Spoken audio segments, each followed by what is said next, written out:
నమస్తే, this is Deepika.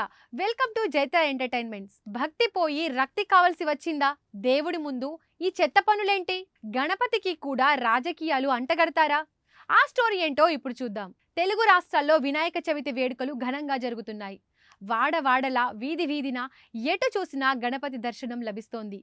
మరోవైపు వినాయక నిమజ్జనాలు కూడా మొదలైపోయాయి. అయితే ఎప్పుడూ లేని విధంగా ఈసారి మండపాలను విద్యుత్ దీపాలతో ఆకర్షణీయంగా అలంకరించారు. రకరకాల పలు రూపాల భారీ వినాయక విగ్రహాలను తమ మండపాలలో ఆవిష్కరించారు. ఇంతవరకు బాగానే ఉంది. కానీ వినాయక ఉత్సవాల్లో పలుచోట్ల ఎప్పుడూ లేని విధంగా భక్తి పోయి రక్తి కనిపిస్తోంది. కొందరి చేష్టలు శృతి మించిపోతున్నాయి. గతంలో భరతనాట్యం, కూచిపూడి వంటి ప్రదర్శనలు చేసేవారు.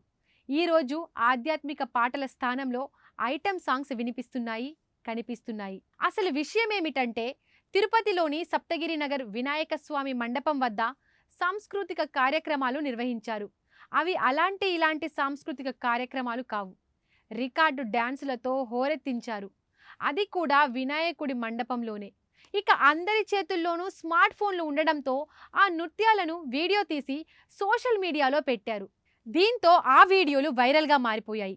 దీనిపై సీరియస్ అయిన పోలీసులు వారిపై కేసు నమోదు చేసి అరెస్టు చేస్తున్నారు. నిన్నటి వరకు ఒకరితో ఒకరు పోటీ పడుతూ విగ్రహాల ఎత్తును, బరువును పెంచేవారు. ఆ తర్వాత దేవుడికి కూడా హీరో గెటప్లు వేశారు. ఇప్పుడు దేవుణ్ణి పక్కన పెట్టి రికార్డు డాన్సులు చేస్తున్నారు.